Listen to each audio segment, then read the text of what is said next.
நம்ம ஊர் திருவிழாவை இந்த வருஷம் தான் நான் போய் பார்த்தேன். கல்யாணம் ஆனதே இந்த கோவிலில் தான். பக்தவாச்சல பெருமாள் கோவில் திருநின்ற ஊரில் இருக்கு இல்லையா? ஸோ 108 திவ்ய தேசம்னா இந்த கோயிலும் ஒன்று. இந்த கோவிலில் தான் எங்களுக்கு மேரேஜ் ஆச்சு. மேரேஜ் ஆன ஒரு வருஷமோ நல்ல நாள்னா கண்டிப்பாக இந்த கோயிலுக்கு போவேன். அதாவது என் கல்யாண நாள், பிறந்த நாள், குழந்தைங்களுக்கு பிறந்த நாள்னா கூட இந்த கோவில் தான் எங்களுக்கு ஞாபகமாக இருக்கும். நம்மளுடைய வாழ்க்கை வந்து இந்த கோவில் மூலிமா தானே தொடங்குச்சு அப்படின்னு இங்கே தான் போவோம். ஸோ இந்த ஊர் திருவிழாவை நான் இப்போ தான் இந்த வருஷம் தான் போய் பார்க்குறேனே. அதுவும் பார்த்திங்கன்னா திருவிழாவே முடிய போகுது. அந்த நிமிஷம் தான் நாங்கள் போனோம். ஸோ இது வந்து எத்தனை நாள் தெரியல. ஆக்சுவலாக சித்திரை 1 அன்னைக்கு தான் நாங்கள் போயிருந்தோம். பங்குனி மாதமே திருவிழா ஸ்டார்ட் ஆகிடும். ஸோ கோவில் பெருசாக சூப்பராக இருக்கும். இங்கே நிறைய மாடு இருக்கும். நான் நிறைய சொல்லியிருக்கேன். பக்கத்தில் இருதயலீஸ்வரர் கோவில் இருக்குது, ஏரிக்காதராமர் கோயிலும் இருக்குது. நாங்கள் போயிட்டு சாமியை மட்டும் கும்பிட்டுட்டு காலியாக இருந்தது. பெருமாள் அழகாக இருந்தார். நல்ல தரிசனம் பண்ணிவிட்டு வெளியே வந்தால் கடை செம்ம நிறைய கடை. ஆல்ரெடி உங்களை கூப்பிட்டு போயிட்டு ஒத்தாண்டீஸ்வரர் கோயில் திருவிழாவை காமிச்சிட்டு தான் வந்தேன். போன வீக் போனோம். ஒரு 2 வாரத்துக்கு முன்னாடி தான் போயிட்டு ரேட்னெல்லாம் சுற்றினாங்க. இங்கே வெளியே ராட்டினம் இருக்குன்ட்டுன்னு 2 பேரும் 2 ராட்டினத்தில் போகணுன்னு சொன்னாங்க. நான் என்ன பண்ணேன், ஒரே ஒரு வாட்டி போங்க சொல்லிவிட்டு, ஏன்னா 40 ரூபா ஒரு ஆளுக்கு.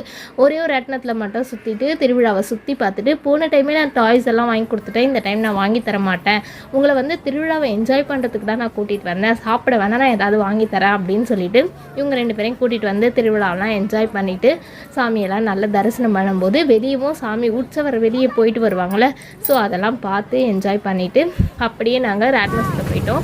ஸோ நிறைய ராட்டினம் போட்டிருந்தாங்க. நிறைய கடை வந்து காலி பண்ணிட்டாங்களா, ஏன்னா திருவிழா முடிகிற டைம் இல்லையா? ஸோ அதனால் நிறைய கடை எடுத்துட்டாங்க. யாராவது விசிட் பண்ணோன்னா சீக்கிரமாக போய் பாருங்கள். நாங்களே லேட்டாக தான் போயிருக்கோம்.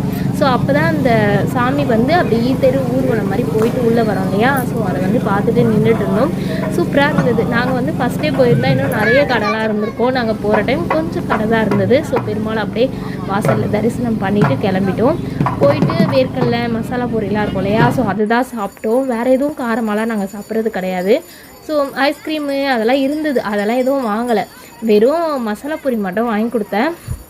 பழம் இருந்தால் அந்த மாங்காய், அந்த மாதிரி வெள்ளரிக்காய் இதெல்லாம் வாங்கி வெயில், அதாவது மதியம் மேலே அந்த மாதிரி வந்தால் வாங்கியிருக்கலாம். ரொம்ப பொழுது போயிடுச்சா, அதனால் இது மட்டும் போதும் அப்படின்னு அது மட்டும் வாங்கி சாப்பிட்டு கோயிலை சுற்றி பார்த்துட்டு நல்லா என்ஜாய் பண்ணிவிட்டு வந்துட்டோம். ஸோ ஒரு வாட்டியுமே நம்ம எப்படி சின்ன வயசில் என்ஜாய் பண்ணணுமோ அதே மாதிரி நம்ம பசங்களும் என்ஜாய் பண்ண வைக்கணும். ஸோ திருவிழானாலே நைட்டு தான் பார்த்திங்கன்னா ஜெகஜோதியாக சூப்பராக இருக்கும். எல்லாரையும் மீட் பண்ணுவோம், நல்லாயிருக்கும்.